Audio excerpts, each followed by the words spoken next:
Okay, so good morning, everyone. We are starting our second week, and we will still in our introduction module, okay? Last week, there were a lot of new things. We learned R and Git, and we talked a lot about scientific workflows. And it might be confusing sometimes, because sometimes we are doing Git commands on the terminal, sometimes we are doing R code on our script, but it's a choice that we made to do that way, because we want to integrate those two things. And we hope that by the end of the course, things are super easy and you are navigating from Git and R as experts, okay? I just have to tell you that I updated in the page of the last class. I added the corrected R script because there was one error in one line. And in the markdown file, also, I will show you because I have actually the GIF mode here, so you can see what was wrong. I was selecting mean and mean STD, but I wanted actually the variable column and the mean STD column. So fixing this, we will print the markdown table correctly. And this, when we use the brackets, we are selecting all the rows and the columns, variable and mean STD. Those are the two columns that we want to print in the markdown file. And I added in the web page as well how you can run the markdown file. You will need these two packages, and you can just click knit, and it will generate the output, or you can use a command here. There will be a special class dedicated to R Markdown. This is just a start, so you can start learning the basic structure, okay? And the other thing that I wanted to tell you is that we have here this document. You have the link for that on Slack. And I added here, you can write questions here. So if you have questions and we don't have time on class to answer that, you can write here. And I can I can make time to answer the questions during class. And I'll be available Tuesday and Thursday if you want in-person time to ask questions, just for me to have an idea of the demand. Please write down your name if you will show up on Tuesday or Thursday, just so I can understand how many of you want this. We can do that next week as well, but just let me know. Okay, so we can start now our data manipulation. Ooh.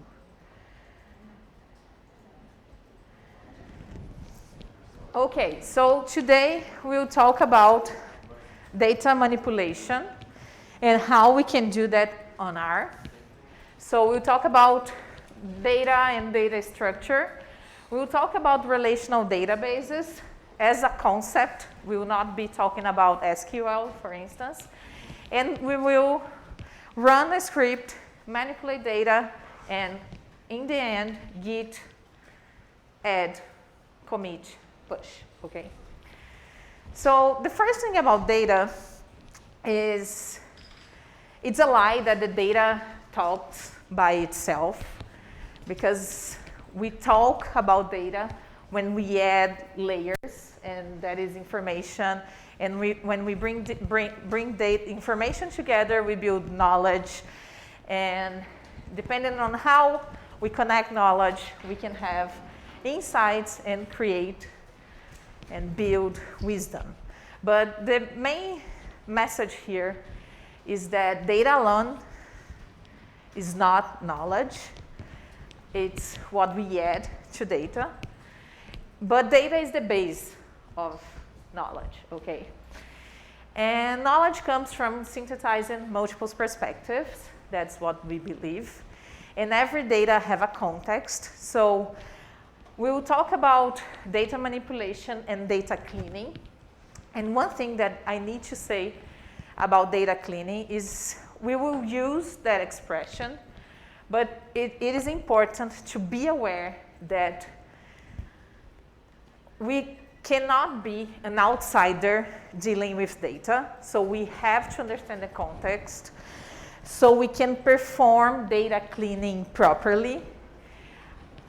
And in statistics, the idea that data is a mess and it needs cleaning and order has, it is rooted in the eugenics. So famous statisticians like Ronald Fisher and Kevin Pearson were leaders in the eugenics movement. And this has to do a lot with cleanliness and order. And nowadays, even though we are not like a person performing data cleaning is not an adept of the eugenics movement, but the idea that data scientists or someone performing data cleaning is a wizard or a rock star or it is doing magic, that's not, that's far from ideal because we need to know the context. There's no magic there, there's context, okay? And because we say cleaning, the people usually refer to data scientists as janitors.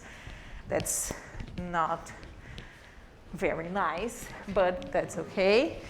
And that's just what I wanted to pin up here, that ideas of cleaning in statistics have bizarre roots, but we will be talking about data cleaning and organizing the data in the sense of manipulating data so we can perform an analysis or extract information from it. And a concept that it is important here is tidy data.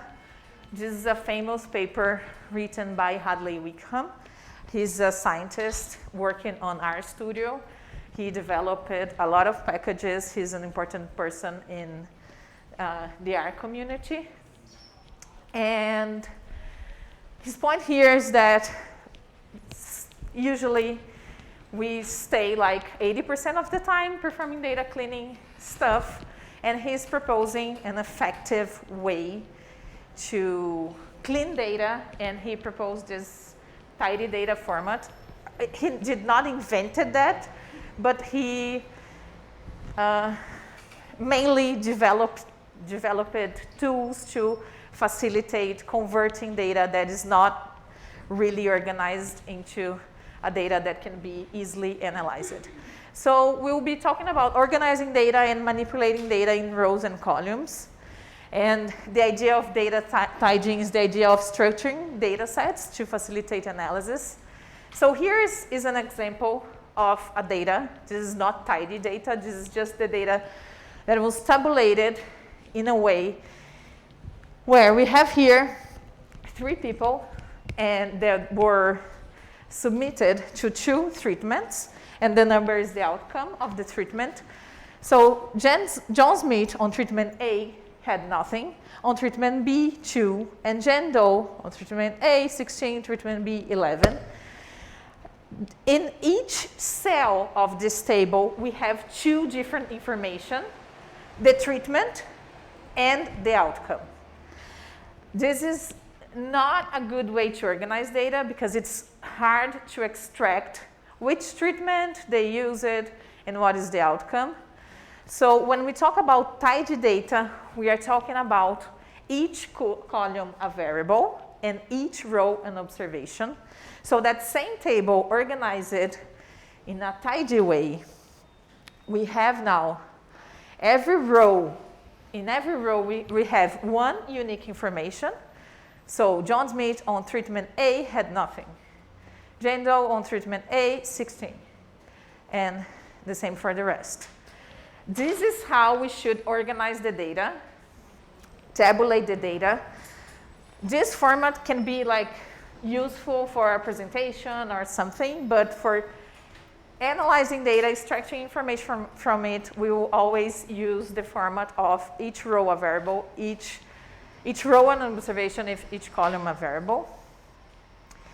And we'll talk about now relational databases. So we are thinking about data as in that format.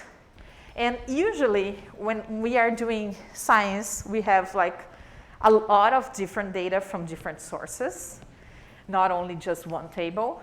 And in the end, we want to consolidate the data in a one big table, but that's not how we tabulate or organize the data, okay? So the concept of relational databases is that different data should be organized in different tables, and the tables are integrated. We will always have a common identifier for each table, and they are generally organized in SQL language, structured query language. We won't be talking about SQL. It is super important for any person dealing with data, but we don't have time for that. But this, the concept here is like the first step, so you can start learning SQL. So this will prepare you to SQL. So typically we have different table and we want to do different analysis with it. And if we can relate tables to each other, and the relations are always pairwise. So even if I have like 10 tables, the relations will be always the property of a pairwise relation. So relations of 3 or more tables are always properties of pairwise relationships. And we use verbs to work with pairs of table. What types of verbs? Mutating, if we want to change something. Filtering, if we want to filter something. And we can set operations. And data manipulation in R can be done using base and dplyr package. Base has a lot of functionalities, but dplyr was created by Hadlan Wickham, the guy from the paper. And it is interesting because it is actually based on relational databases logics. And it's easier, much easier than SQL because it is focused on data analysis. But the concept is there. It's a grammar for data manipulation. And if we are talking about grammar in SQL, it's the same verbs that we use to manipulate things. So if we want to change something in a table with dplyr, we can use the function mutate. If we want to filter, the function is filter, and so on. For that, we have to have that structure, each variable in its own column, each observation or a case in its own row. So here is an example of a relational database. I have here 3 different tables. And let's check the first one. We have students, and we have an ID for that. And we have a course table with IDs and the name of the course. In the table that I'm connecting students to course, I'm not typing the name of the person. I have an ID for that. That's really useful because names can change, name of person or of a course. If we are working with species, that is also true. So it's never a good idea to tabulate ecological data using the full name of the species. Make an ID and have another table with the ID and the species name. And the idea here is that I want to know who is student number 2. How do I do that? I can relate the students table with the student course table. We can join these two tables, and I will have the information on the ID. And here, like, I would repeat like Sam, Sam, Sam, and Mary, Mary, and Tyne, Tyne. Okay? If I added like another column here after my join. The ID in a particular table is called primary key, and this is our primary key, and the other table here, the student ID is the foreign key because it's the key from the other table that will relate to the main table with the current actual information. So a key, like an ID, will always indicate a unique observation. A primary key identifies an observation in its own table. A foreign key identifies an observation in another table. And a variable can be a primary key in one table and a foreign key in another. In the student example, that happens. And every primary key must contain a unique information. So the idea of the tidy data is that each row is an observation, and it should be a unique information. And for every table, we should have an ID column, and every table must have a primary key. So we relate, so it's relational because we relate tables, and we do that using the keys. So the relation is given by the primary key and its respective foreign key. And the relation can be one-to-one, like, or one-to-many. Like here, it is a one-to-many because I have one ID number 1 here to many ones here. Okay, that's a one-to-many. If I had only one student on one course only, it would be a one-to-one relation. We will always use the keys to combine table, and in base, we can use the merge function, or in dplyr, it's the join. It's the same as SQL, the same verb. So we have different ways of joining data, and those are 3 different types of joins. We'll see another one in our scripts. But here, we have one table. We have always, in the 3 examples, an X table and a Y table.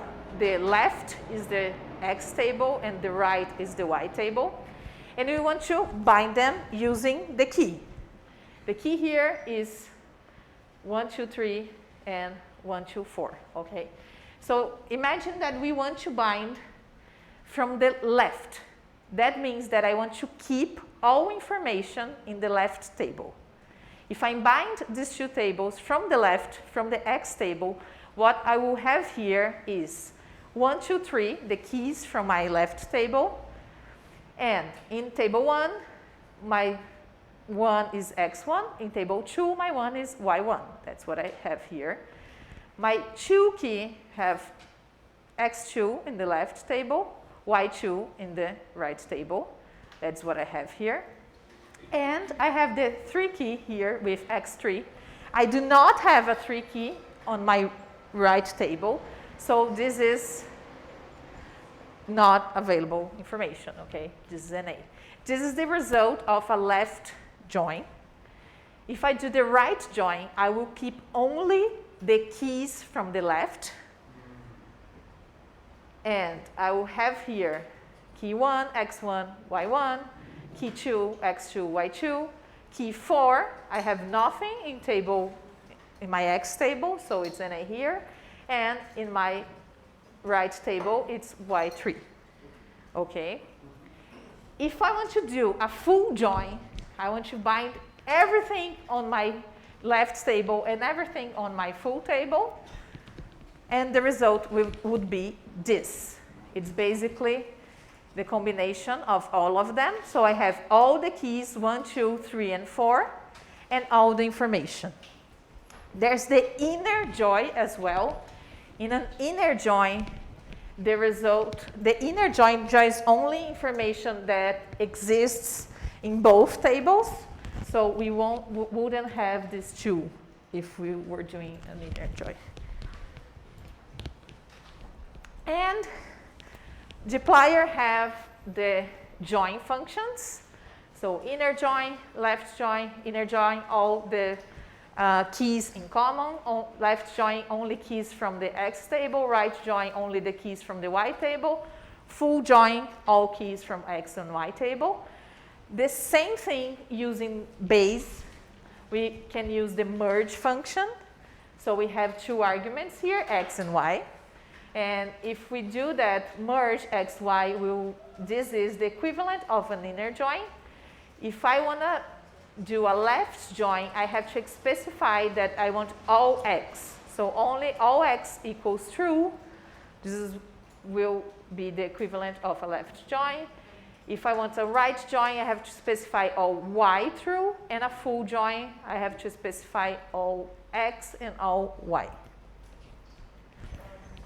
Hi, I'm sorry. What is inner join? Inner join, what is it? Inner join wasn't here on the example, but it's similar to a full join, but it's the full join where I would join only the information that I shared by the two tables. Okay, it will be this, only 1 and 2, the result of an inner join. And now we can go to our, let me explain something about the data first. So we'll be using the SESTS data set that we already have in our project folder. This is a paper published in 2020, and they gathered different meta-community data from different groups and different places around the world. But every data contains different information, like different species, different environments, different locations, but the standard is the same. So every data in this data set has those 4 different tables. So we'll have a community table. This is a sites versus species table. And an environmental table, a sites versus environment. This is the data that we already explored. A coordinate table where we have the sites and the coordinates. A traits table where we have the traits for each species on the data. And we have like a lot of metadata information in all the tables. So this is the basic structure, and it applies to all the 80 data sets. We are using only one data set, the Pavoin data set, and we'll be using that data again today. This is a general overview. And besides, they shared the data. This is not only a data paper, they're actually doing, well, it is a data paper, but they do some analysis too. And they share not only the data, but the script. And it is like they were in this class because they have a beautiful script with a beautiful header explaining who did it, when they did it, and why they are doing that. And they start loading the packages in the beginning of the script. That's also very nice. But if I try to reproduce this script, what will happen? Yes. We are learning something about AJ, because AJ has this structure to organize the folder here. But this won't work. So probably at this point, Jane Bryan already went there and set fire on his office, poor person. But what we will do today is that we will create a script called 3 data manipulation, and we will run together the script. We'll do everything together today. We will generate the outputs. We will learn how to do merge and inner join in our script, and in the end, we'll be able to add, commit, and push. And we will try to end our class with that today, okay? So I will do the exact same thing as you. You can use the Post-its if you need help during the process. Okay, this is not the screen that I want.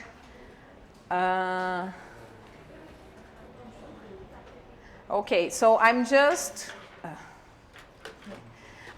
committing this change that I did here. You don't have to do that. You can do that later. But I'm doing that right now so I can start.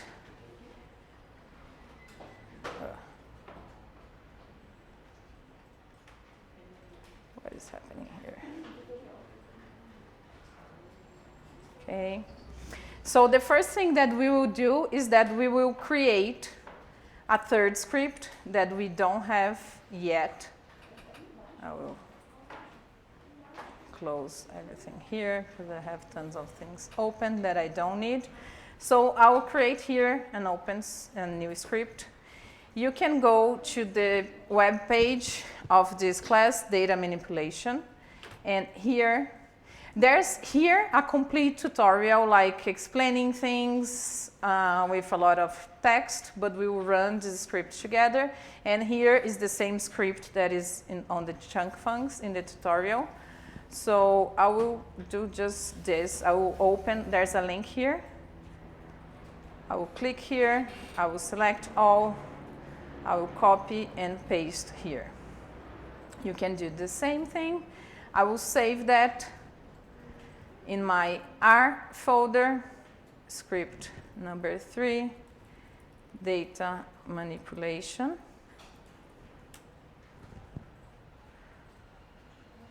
Oh, I don't have a package installed here. I'll install a package. Okay, so the first thing that we have, let me make this bigger. So the first thing that we have, I think it's hard to see.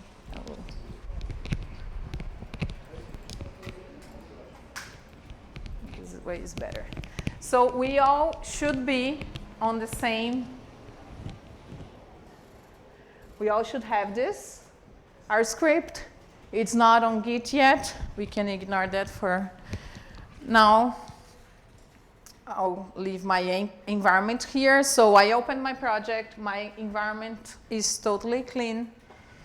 You also should have that. We will load these two packages, Tidyverse and Reshape2. We'll do the exact same thing that we did. Not the exact, because I changed it a bit here, but we will list all the CSV files in the SES folder, like we did the other time. So I'm listing the files. So if I check here, this is the path for all the CSV files. So the community, environment, trace, coordinates, and species list. And I will create like a short name for that. This is just concord and vir, and like this is the short names. If I use base name of my file's path, base name will return only the name of the file without the path. And I want to remove the .csv from the name. That way I have this. And then here's a loop. For those of you who never saw a loop before, this is how we do loops in R. So we have a loop is a task that we are performing, the same task that we are performing to a group of data. So I'm defining, the way that we do loop in R, we use the for function. So for I is just a pointer. So for I in 1 to length of files path, I want to do something. I want to read the data, and I want to assign that data to an object that has a particular name.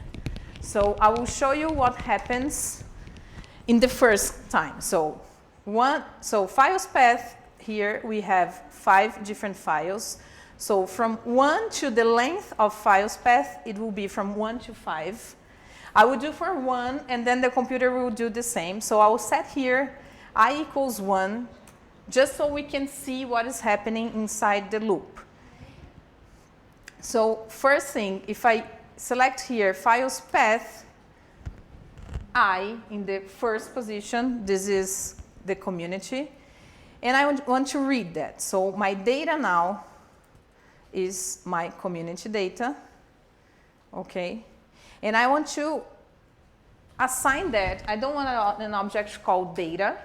I want that to have the first, in file names, the first name. So it's file names on my I equals 1 here. And I want to assign to an object called com the result of data. I could do here com and that. But as I want to do that repeatedly and I want to change the names, I'm using the assign function. The assign function is the exact same thing as assigning an object to a name, okay? So I'll return to the original. And here I will do that. So here I have in my environment an object called data, because I created this. File names, files path, and an I here. This doesn't matter because inside the loop it will create the 5 different I's that I'm setting. So data is a list? Data is a data frame actually here, because it is a data. We are reading a CSV file that has rows and columns. We only have 2 dimensions there, so this is a data frame, okay? And I will do that to all the files path and all the file names, okay? If I do this, now on my environment, I can list everything that I have on my environment.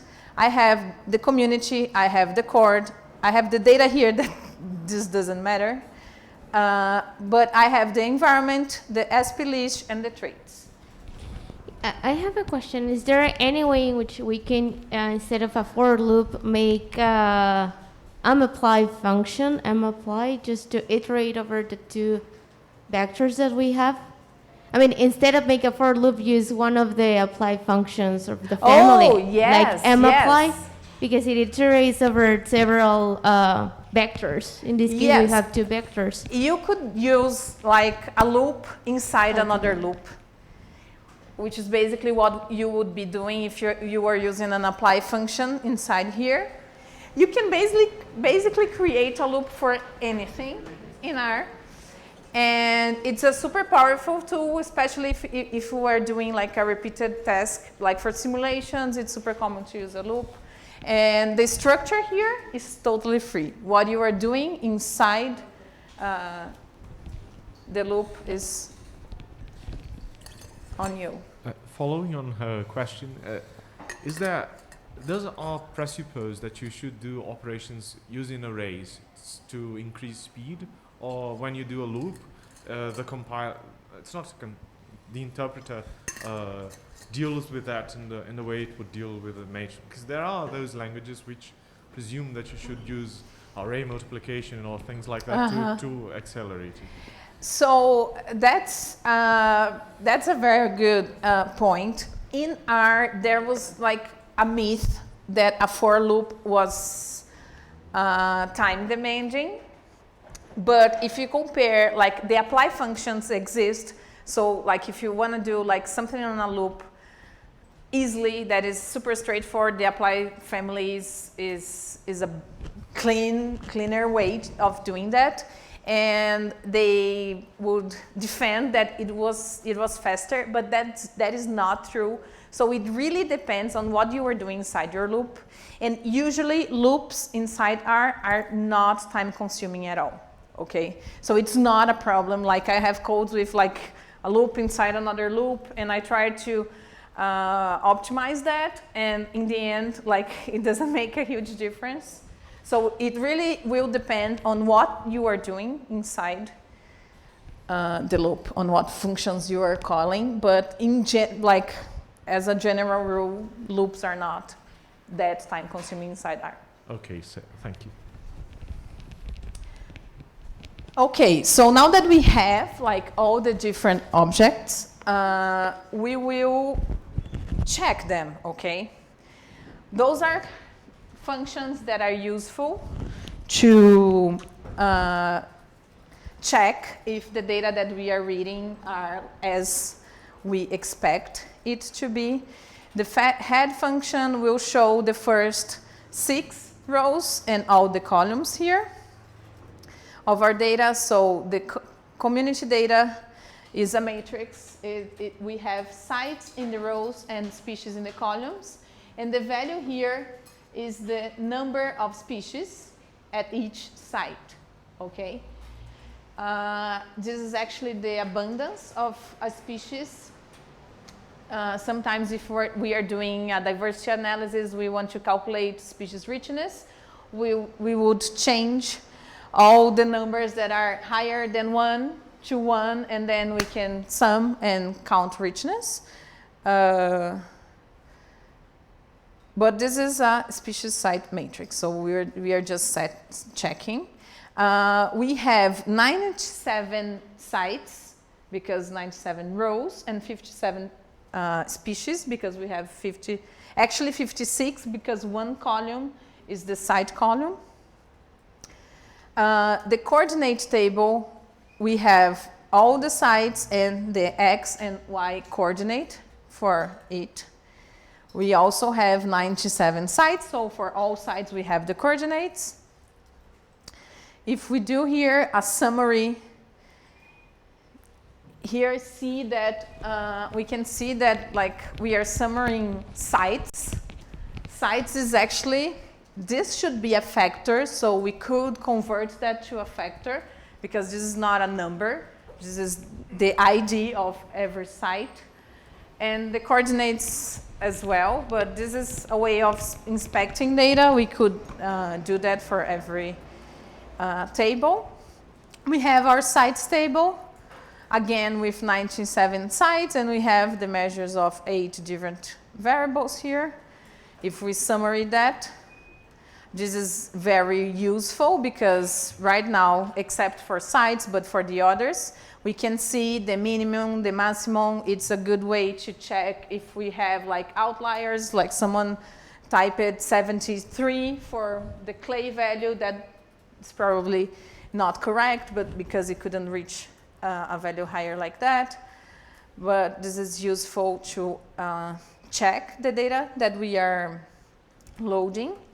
Our species list table here, we have the full taxon name, a short code for the taxon, and that is a character. Well, both of them are characters, but this is a bit more informative way. Like, if I'm working with this data, I'm familiar with it, and I would know better which one is our view. It's easier to relate to the species name than SP1.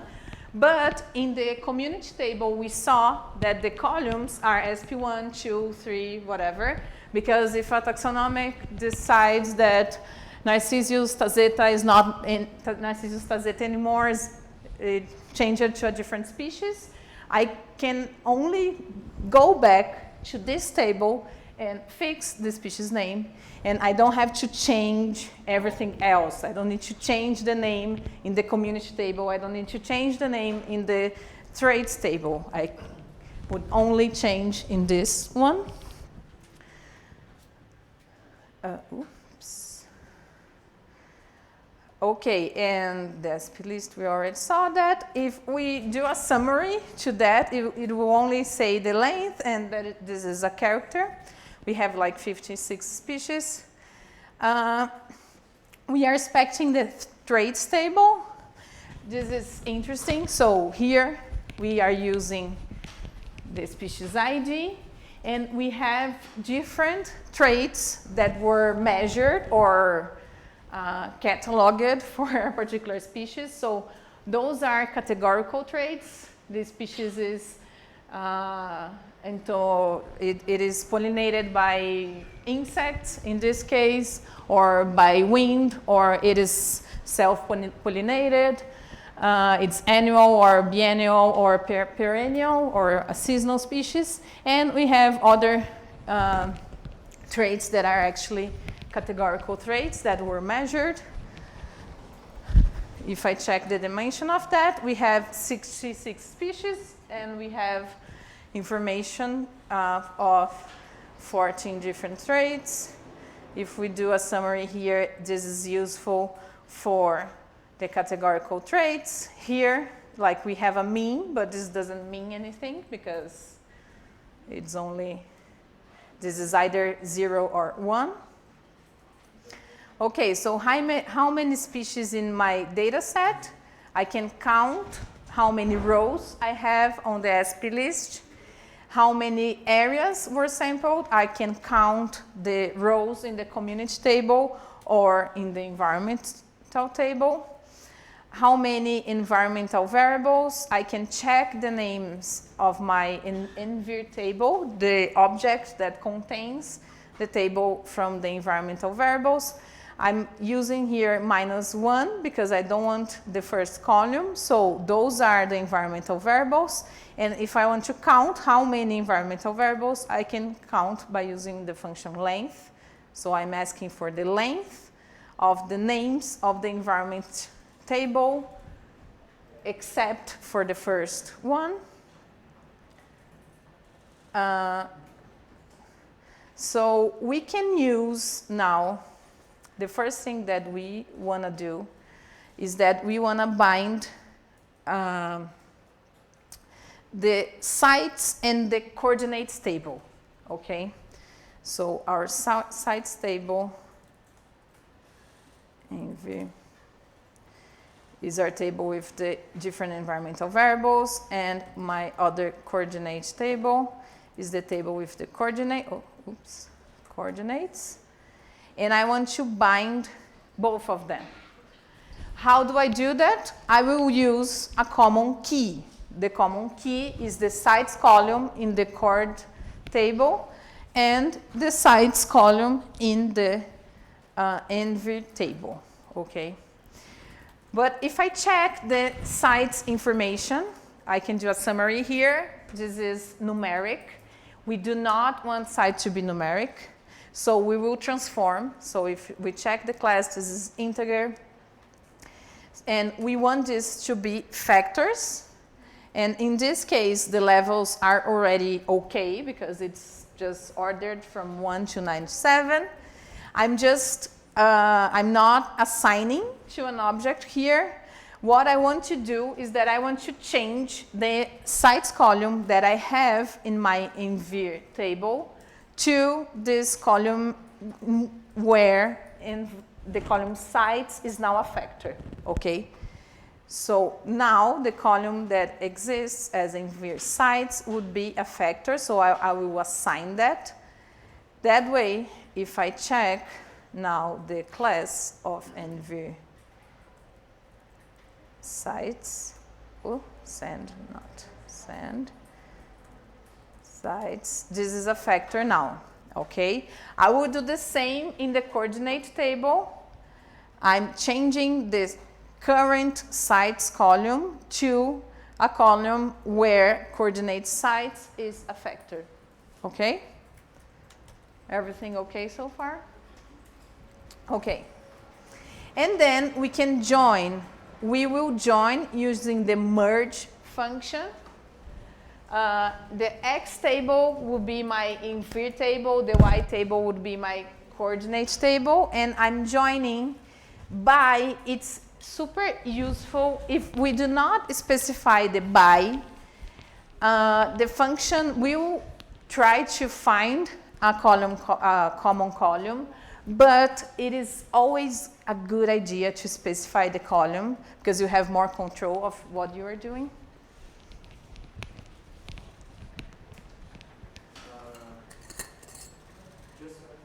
just to understand the concept of tidy data. So what you're doing is you just join tables when you are using them. When you are not using them, you maintain them separated. Yes, exactly. That's the idea of a relational database structure, okay?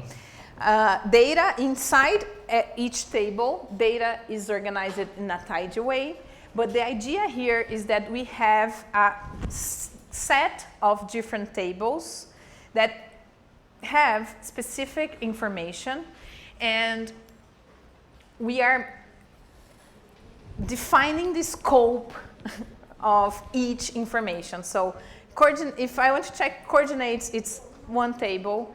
If I have like the environmental variables, we should have in a different table, because the process of getting this data is completely different.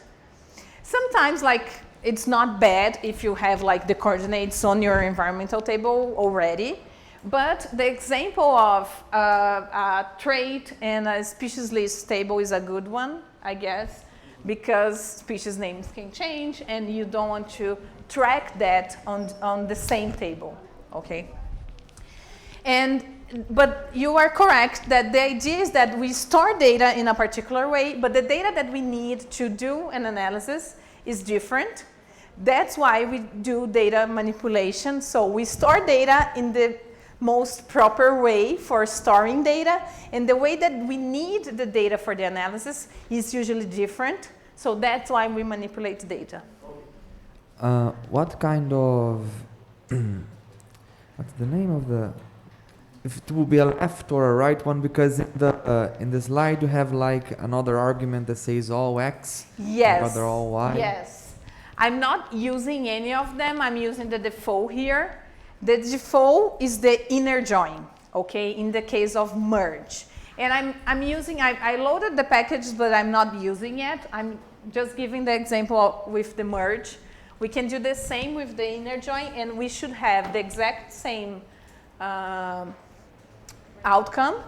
But what we have here is that we are binding the X table with the Y table by the column sites. And in this way, if I'm not specifying all X or all Y or both of them, this is an inner join. So I'm only binding the information that we have in common with both tables. In this data set, we have information for all sites in both tables. So if I do inner join, left join, or full join, it will all of them will have the same output. Okay. Someone else. Okay. To merge two tables, always we have to make factors. I mean, we can merge with numeric or strings, columns. No, it doesn't always have to be a factor. What you must have is a common column. Okay. It doesn't matter the class of the column. It just has to exist in both tables. So if I check now, like my env table had 97 rows and 9 columns, because we have the sites plus the 8 variables. In my coordinates table, we had 97, the same sites, and 3 columns, the sites and the X and the Y. Now my object env_cord, which is the merge of 2 tables. Oh, I have to run first. I have now 97 columns and 11. So I'm binding like the 9 columns from my env table with the 2 other columns that I do not have yet in my environmental table. Okay? And here, if I inspect, RStudio has this option. We have this function view. This is useful for inspecting data. I don't like using that much because it will pop up on a different tab. But it's useful to check what is going on here. My sites here, actually, when I converted them into factor, the order that they are following now is not like what we would like actually. This is like 1 and then 10 because it's understanding as a string and not as a number. And then a number 2 appears here. So we can go back and change that. But this is for us to check that we have now like all the tables that we had in our environmental table plus the X and the Y coordinates from my, so here I have like the second row, I have the information of the coordinates for the 10th site. If I go here in my coord table, in my 10th row, this is 353, 117. This is exactly what we are seeing here, okay? This is super, super useful for data analysis in general. Okay. When we use merge function, we need that both tables have the no repetitions, right, between rows. No repetition. We don't need to repeat or have repetitions between rows in the two tables. I'm having a hard time sorry. understanding. I think that, well, when you use merge function, it's necessary that we don't have repetitions, right? Oh, yes, yes, that's a good point. If I do have repetitions, like I know after the merge is always a good idea to check the dimensions. Because if we have like, if I have a typo in the site name, for instance, I have a different site that is number whatever.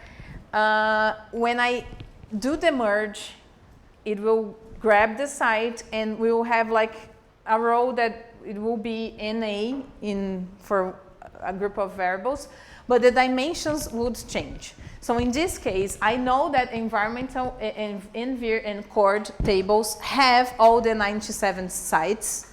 And when we bind them, the number of rows should stay the same. Sometimes if the data is not really working well, when we do the merge, you can lose rows or you can add rows. And that's always an important thing to check, okay?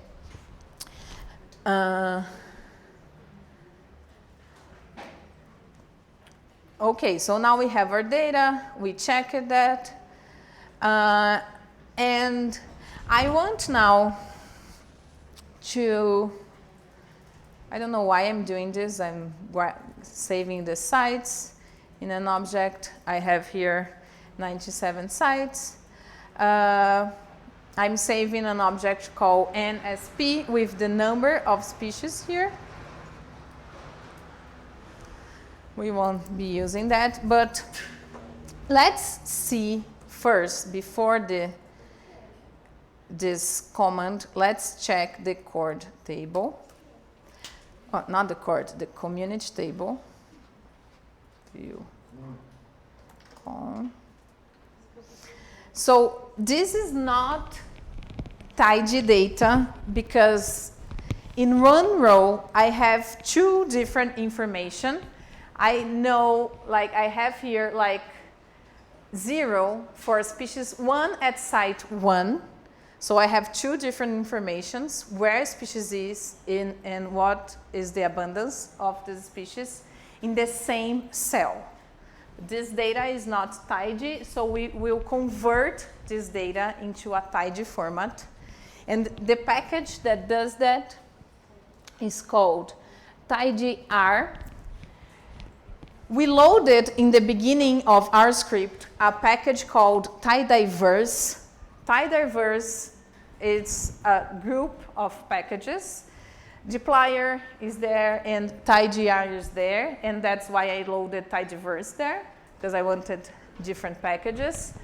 Here, I'm using this notation just to show you, because here I'm just specifying that I want to call the pivot longer function from the tidyr package. These two dots here stands for like you are you are specifying that you want a function from that package. That happens because different packages can have the same functions with the same name. So that happens like in dplyr, we have a select function. In raster, a package that deals with raster data, we also have a select function that does something different. And when you load two different packages with the same functions, the last package that you loaded will preview. So if you want to use a function from the first package that you loaded, you have to specify that. I'm doing this just to remember to you that the package that we are using here is tidyr. But if I haven't loaded my package in the beginning of the script and I have this package installed, this will work. But if I don't have, I will just discover in the line number 124 that I do not have this package, and that's not ideal. But why you are calling there like tidyr? In the beginning was tidy first. as I have just explained that, but you were probably thinking about something else. But what tidyverse is a group of packages that has dplyr, tidyr, and stringr other packages. And I'm loading there just to load only one package and not to load two packages because we will need dplyr and tidyr. I could load library tidyr, library dplyr, but I'm just loading tidyverse because it's easier. I'm just putting this to remember that the function is from tidyr package. So Professor? If I put tidyverse instead of tidyr in that sentence, it will would probably work because tidyverse loads all the packages, all the different packages to it. Okay, thank you. What I'm doing here, okay, so we will use this function pivot longer, and imagine that I have tidy data and for some reason I want to convert into a matrix species site. I can do that with a pivot wider function. So pivot longer is just that I'm taking something that is wide and making it long. Okay, that's why we are using that. We could do the opposite with pivot wider. But here we will be taking this object, community, and we have to specify which columns we want to make it as rows. And I'm specifying from 2 to ncol of community because I don't want the first one because the first one contains the site information. Let me do this so it's better for us to see. So the columns here are the 2 to ncol. The names to here, names to is the name that I want to give to the information that I'm making, that I'm putting in the row is the species. And the names that I want to do to that column, I will create a column and I can specify the name of that. And I want that name to be text code. And the values column will be named abundance. I'm specifying that. So if I run this, now I have like a huge data set because now all my columns are rows and we are repeating like the number of species times the number of sites. So that's why we have 5,000 rows here. And the structure now is that we have the number of the site, the species, and the abundance. This is now tidy data, and it's easier to perform analysis using that. For like some diversity analysis, we actually need the data in the matrix format, but we can either like have that from the beginning or we can convert this to the matrix format using the pivot wider function. So, and now I want to merge. So I want to know the identity of the species matter, and I want to know who is species 1. So now I will merge the species, this community table with the species list, okay?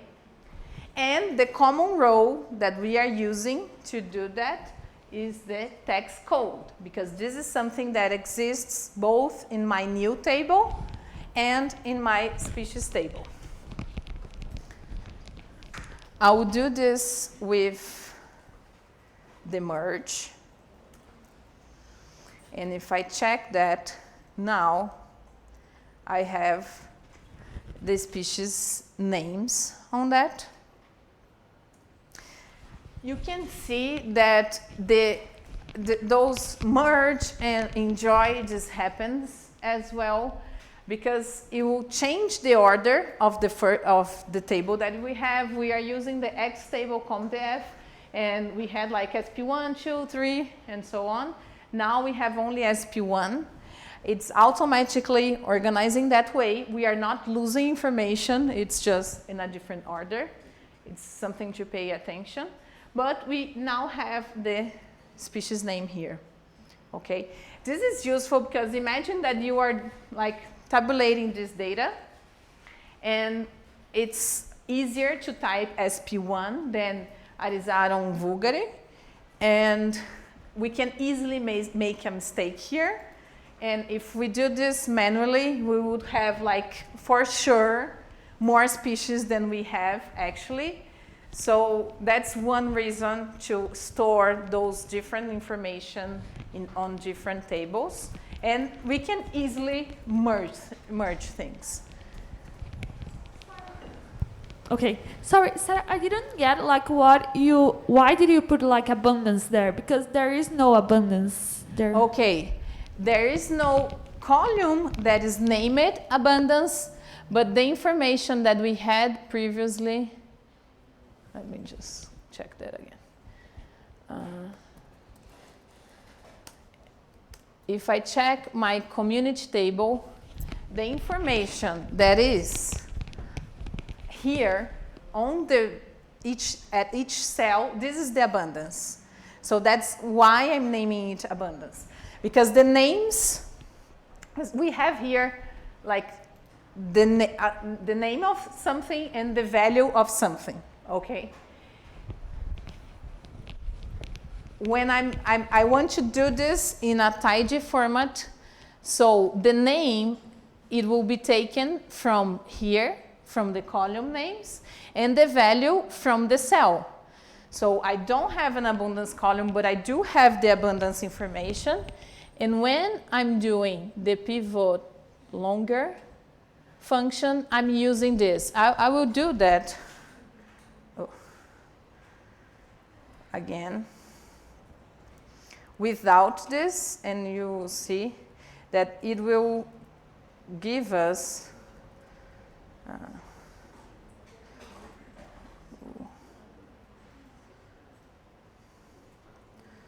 I'm calling this COMDF2 because, but if I check this COMDF,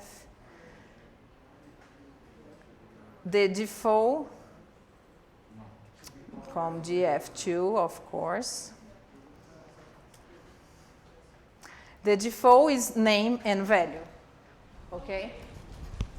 I just want to set the name of the name column and the value column. I realized that the orders of the columns changed. It's because of the column that you use as a in the merge? Yes. The column, the order that we saw that changed here, if we open this, it's ordering by the key column. So I'll have here like all the values for all the unique observations from species 1 here. The data is still there, but it's on a different order. We could go back to, I think that, let's see. I don't know if merge actually has an argument to control that. Sort through. So we can basically set sort equals false. Oh.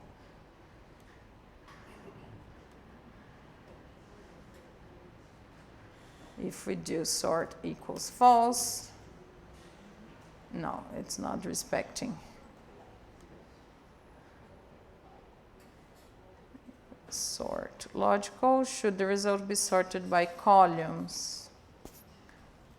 Yeah, it's not working. But I'm using COMDF and SP list, and yeah, it's not sorting by,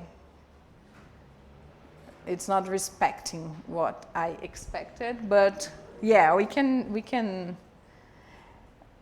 I'm pretty sure that on dplyr, if I check inner join,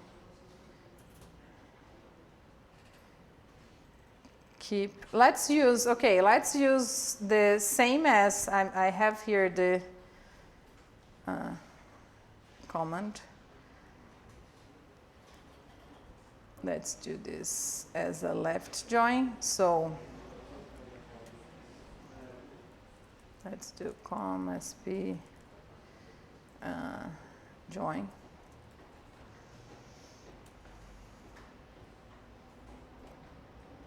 That's something wrong in my code. Oh, there's like a character missing here, but okay. If we check this, com sp join. So in dplyr, it doesn't do that for default. So we have basically the same output because we have the same columns. dplyr has a different class called table. Table is basically a data frame, but it has like some particularities, like it already shows you what is the class of each column. This is useful. It has some good functionalities, but sometimes it has some things that are a bit annoying, but it's a format similar to a data frame. That's all we have to know for now. But this is the exact same thing, and again, I could use here left join, inner join, full join. It wouldn't make a difference because we have like the key here is complete in both tables, so it wouldn't make a difference. But if we know that there is a difference, we should always specify which join we want to use, or we can use the arguments all x or all y when we are using merge. Okay, and then we have like our traits column. In our traits data set, we have, let's check that, head sp, head traits, actually. We have here the column with the code for the species is called here sp. In other tables, and on the other tables, it is text code. So the first thing that I will do here is that I will rename that so it is consistent with the other names. So I'm just grabbing the first call name of this object, and I'm assigning a new name to that. So if I do this, and then if I check the names, now the first column is now text code. And then I can merge. I will grab my community species and I will join with the trait species by the column using the common key text code. If I check that now, I know I have now a lot of information here. So I have the text code the abundance at each site, the species name, and the species traits here. This is almost all the information that I need.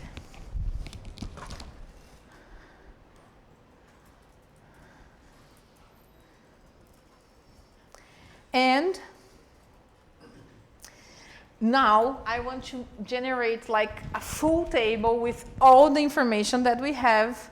I'm making the final merge because I want to merge this table with the community information and the traits information with the environmental table with all the environmental information. I want to merge this. So as I said, like when we are relating different databases, all the relations are pairwise. So I wanted to join 5 different tables. I have to like make that step by step.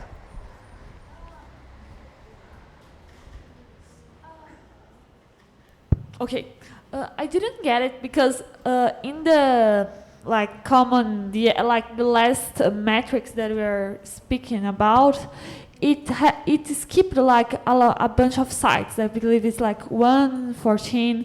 Why did it? Because I believe that in a merge, like the other sites were eliminated, but I didn't get like in which merge they were eliminated, the sites.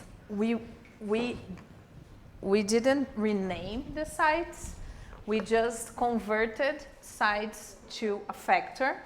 So the value is still the same. It's just a different class. So we didn't rename the files, the sites. Oops.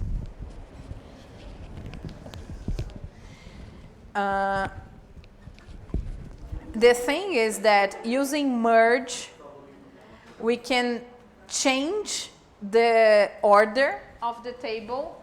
So I'm seeing site 1, 10, 11, 12.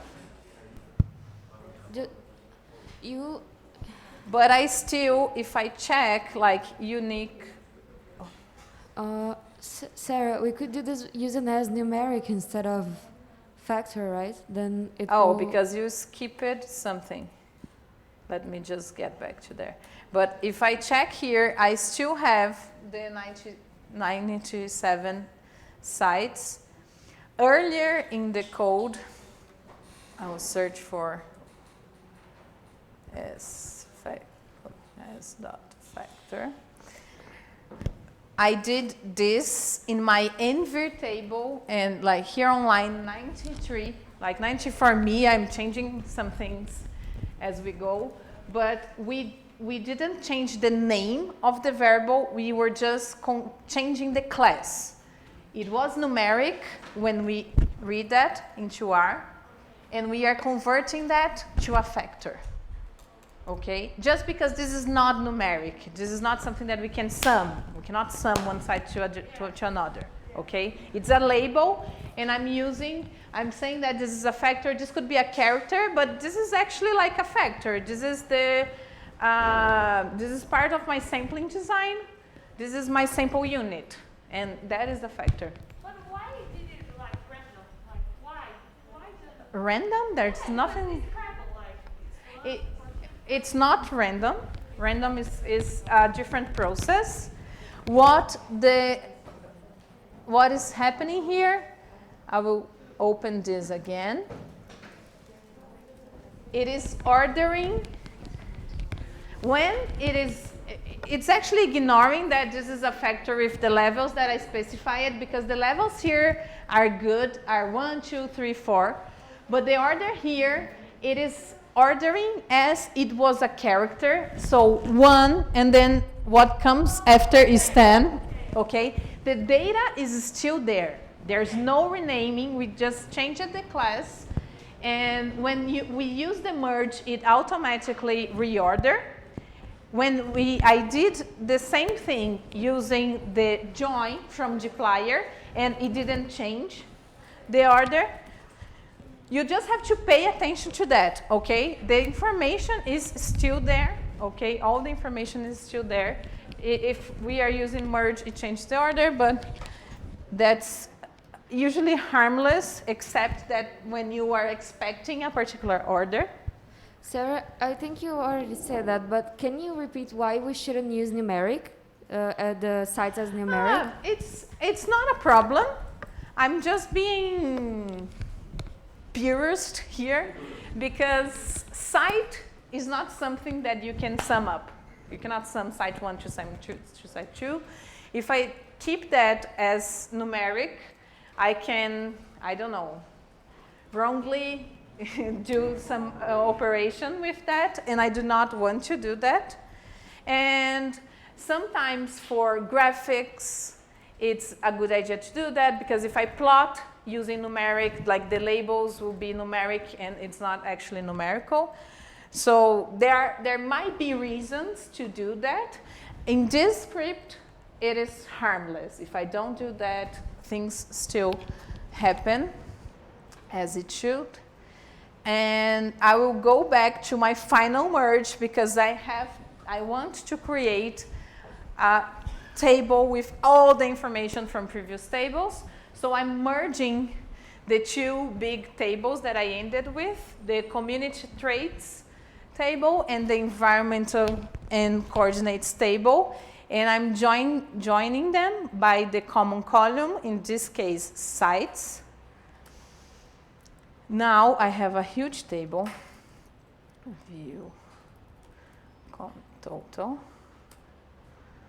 I have all the information that I need here. I have the number of the site, I have the species code, I have the abundance, I have the species name, the short name for them, all the traits for each species, all the environmental variables. So we can note here that like the environmental variables do not change from species to species, just changes from site to site. So if we are on the same site here, we are on site 1, it is the same environmental information, okay? That's why we have different tables, because they have different contexts, different information. And if we are repeating an information in the same row, it's maybe like an alert to start like separating the table into two. And always like having a key, a common ID. A common ID is the key for like organizing our data and being able to relate different data. So we will write this in the processed,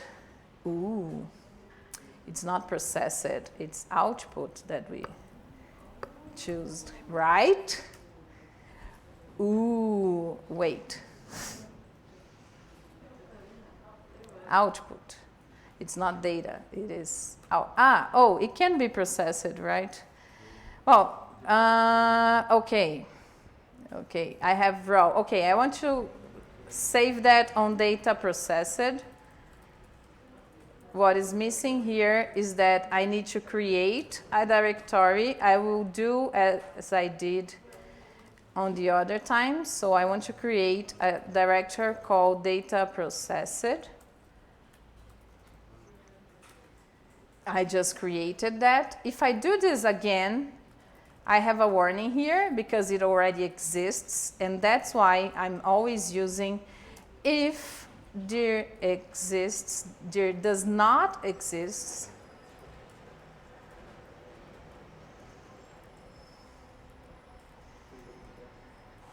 We will create. So now I don't have the warning because this is false.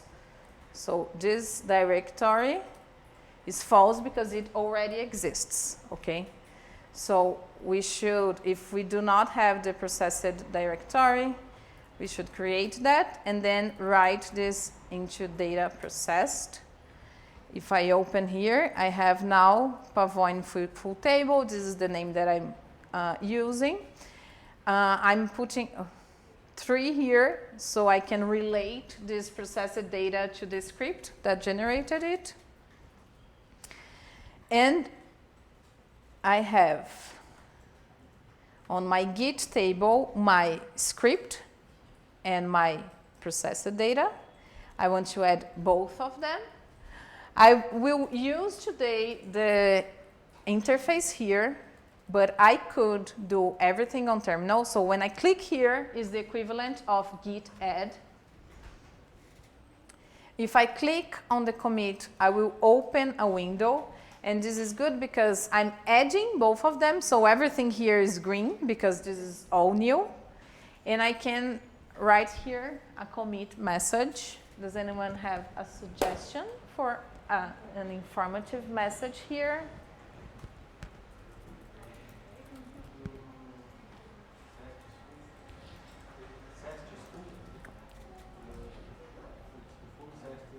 Full status data, that's a good. I'll add here generating full status data. And this is a general message, so I'm adding here both the script and the output. And this is the same commit, the same version, so I'm summarizing both of the adding of this two file into one commit message. So if I hit here the commit button, this is the equivalent of git commit minus my message.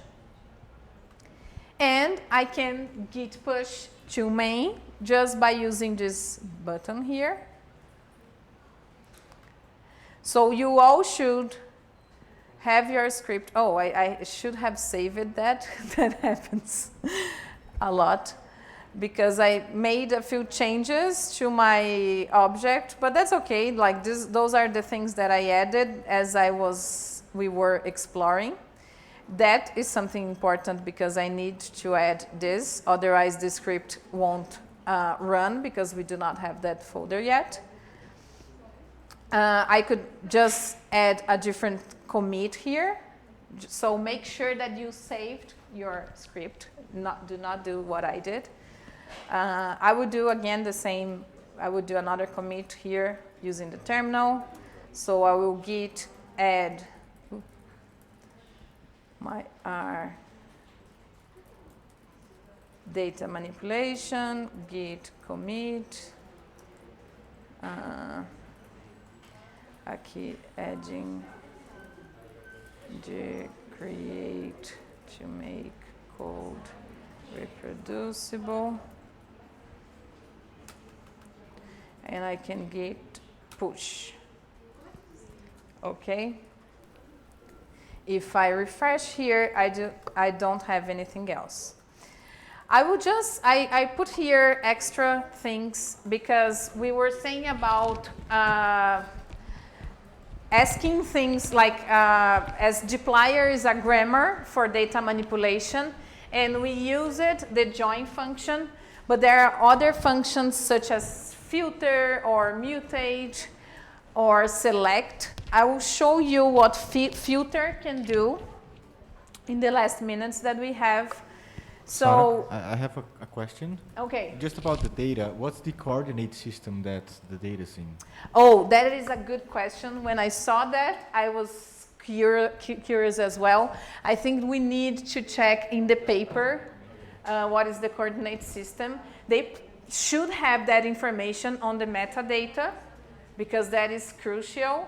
Otherwise, like when we are treating that data, we need to know the coordinate system. I really do not know. We should check the paper for that. But yeah, let's just like see what I'm doing here. I have like, my file here, com total. This is my full table. I have 5,000 rows. And imagine that I want to filter, I want to see just information for one species. I can use the filter function, and I'm filtering here using two different criteria, basically. I want all the species, I want only species 1, so I'm selecting data where text code equals species 1 and elevation is higher than 3. Those are my two criteria here, and I'm using the function filter for that. If I check I will run this. And if I check the dimension of this, I only have 32 unique records of species 1 on sites that are higher than 3 meters, probably. So this is one way of filtering data. I could do the exact same thing using just indexation using brackets. So I could do this com sp1 2.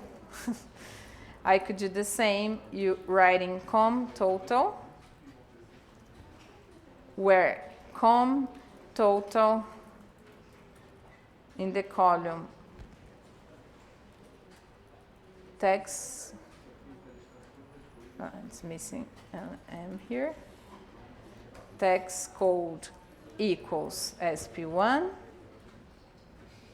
and I have to use the and here, com total elevation is higher than 3. Here I have the exact same information. I'm just doing this using the filter function, or I could do the same thing using just a logical test to select rows. So I'm selecting the rows that match this. This is the same thing as doing this, okay? The idea of dplyr is that this is easier to read, right? So we know what is actually being done here. That's why they created dplyr, this package. And it is more similar if you grab like any documentation about SQL, is the same verbs, the same things. I think that I have an example here. I do not even know how I can make this bigger, but this is SQL cheat sheet. It explains the different joins. It explains how we can select group, filter, probably there's a filter somewhere. So this is basically the same grammar as SQL, and that's why dplyr is a good tool and a good way to be introduced to this concept of relational databases.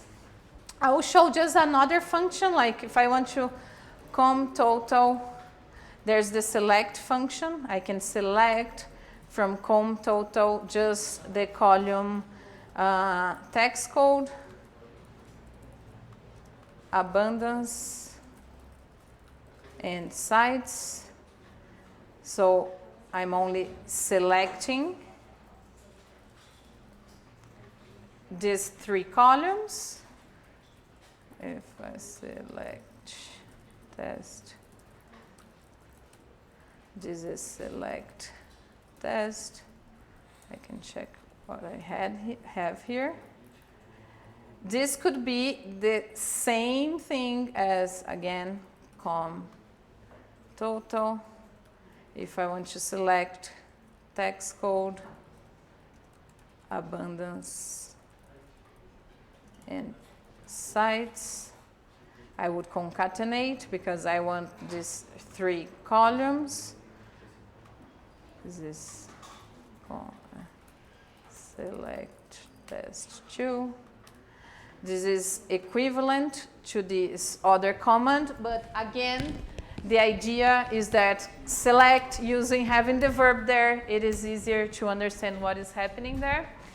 I think it's very useful to learn how to do the same thing using just rbase, because we do not need to load a package to do this. We could easily do this with rbase, but it's a good thing to know how to do using different tools. And I mean, that's it for today. I think this was a more mild class today. You're not like yelling or desperate or anything.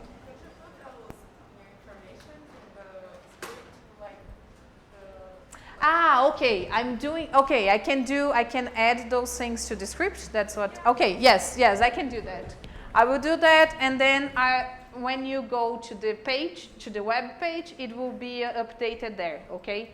I will add those comments there, and that's it. And so just remember that we have this document. If you want to meet today or Thursday, just put your name here. I'll be here from 4 to 5 to answer questions from like any questions that you have. And if you want to don't want to wait and you have like a question that you think that you want to ask, forgot anything, you can write your questions here as well, okay? Okay, so that's it. Thank you. See you tomorrow for exploratory data analysis.